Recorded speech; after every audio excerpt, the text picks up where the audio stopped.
विधान परिषदेच्या निवडणुकीमध्ये जागा वाटपाचा घोळ फक्त महायुतीतच होता असं नाहीये। महाविकास आघाडीत देखील जागा वाटपावरून असंतोष धुमसतो।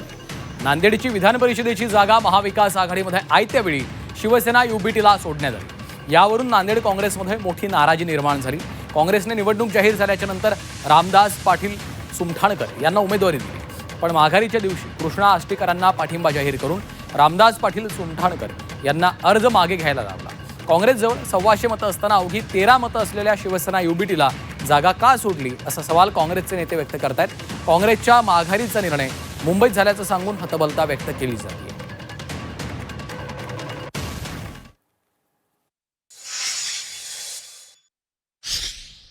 97 आणि माझे 92 आणि 17 बाकी नगरसेवक माझ्या संपर्कात होते।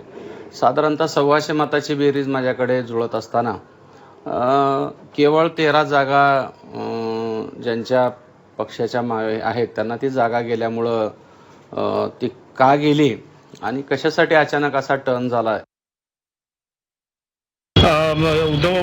सेनेचे माननीय उद्धवजी बाळासाहेबजी ठाकरे साहेब असतील, राष्ट्रवादीची नेते मंडळी असतील, त्या तिघांची बैठक पार पडली आणि तिघांनी आज या ठिकाणी कृष्णा नागेश पाटील आष्टीकर यांना महाविकास आघाडीचा पुरस्कृत उमेदवार म्हणून या ठिकाणी आपण डिक्लेअर करावं असं त्यांनी सूचना दिल्या आणि त्यांच्या सूचनेप्रमाणे आम्ही काँग्रेस पक्षाच्या वतीने माननीय रामदासजी पाटील सुमठाणकर यांचा अर्ज नामांकन अर्ज दाखल केला होता। तो नामांकन अर्ज पक्षश्रेष्ठीच्या निर्णय जो आम्हाला आदेश आला त्यांचा आदेश अनुसंधान म्हणून आम्ही या ठिकाणी रामदास पाटलाचा अर्ज आज आम्ही मागे घेतला।